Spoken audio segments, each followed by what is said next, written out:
Good evening friends. आज हम भारतीय राष्ट्रीय कांग्रेस के बारे में अध्ययन करेंगे।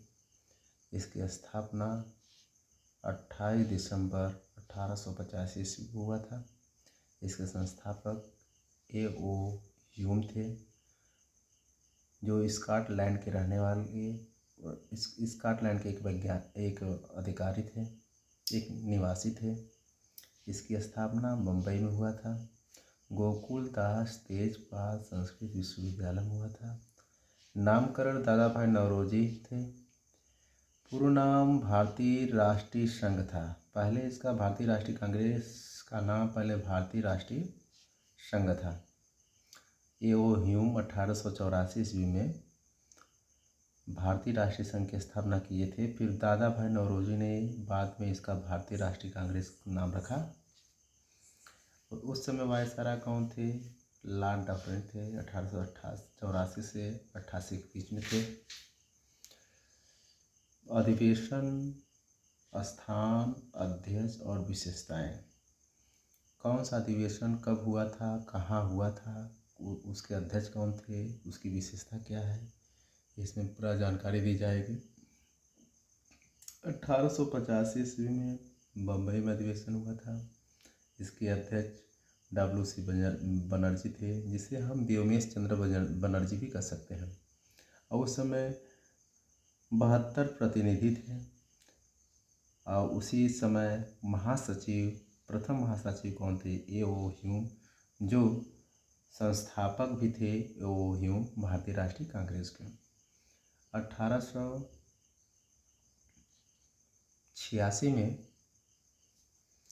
1886 में कोलकाता में दादा भाई नौरोजी अध्यक्ष थे।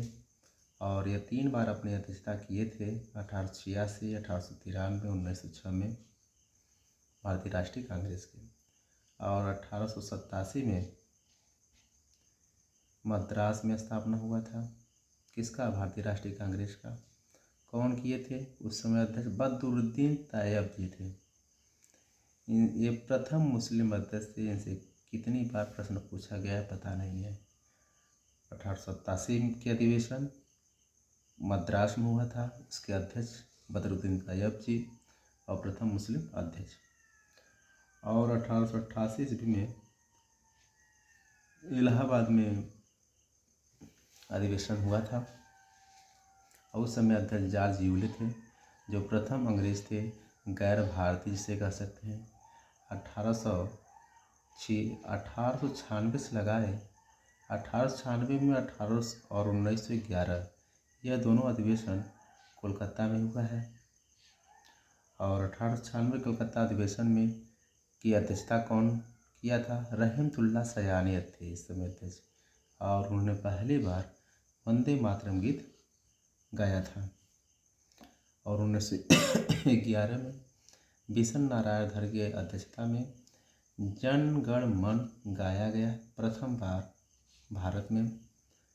और ये रविन्द्रनाथ टैगोर इसके रचयिता हैं। रविन्द्रनाथ इकलौते ऐसे पुरुष हैं जिनके गीत दो देशों में, एक तो बांग्लादेश में अमार सुनार बांग्ला और एक भारत में जन गण मन राष्ट्र गान के रूप में चुना गया। 1905 में वाराणसी में अधिवेशन हुआ था। और उस समय अध्यक्ष कौन थे?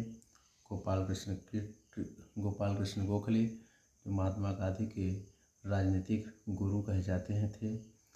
और इन्होंने स्वदेशी आंदोलन का समर्थन किया था। 1906 में कलकत्ता में दादा भाई नौरोजी की अध्यक्षता में स्वराज शब्द का पहली बार प्रयोग किया गया था। 1907 में सूरत में अधिवेशन हुआ था। और इसके अध्यक्ष कौन थे? रास बिहारी बोस थे। और कांग्रेस का प्रथम विभाजन इन्हीं समय में हुआ था, जिसके साथ साथ गर्म और नरम दल अलग हो गए थे। और 1916 में लखनऊ में अधिवेशन हुआ था। और इस लखनऊ अधिवेशन की अध्यक्षता अंबिका चरण मजूमदार थे। और इस समय गर्म और नरम दल आपस में समझौता हो गया था। कांग्रेस मुस्लिम लीग का भी समझौता हो गया था।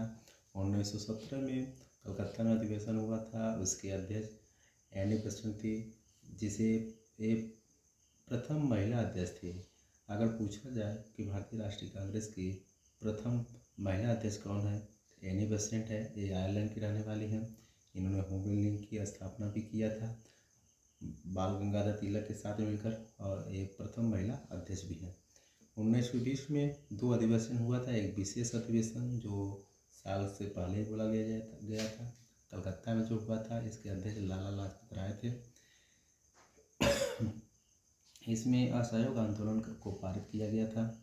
इसमें असहयोग आंदोलन को नहीं पारित किया गया था, लेकिन जब साल के लास्ट में जो अधिवेशन हुआ 1920 में, नागपुर अधिवेशन, इसके अध्यक्ष वीर राघवाचारी थे। इन्हीं की अध्यक्षता में असहयोग प्रस्ताव पारित किया गया। That's it.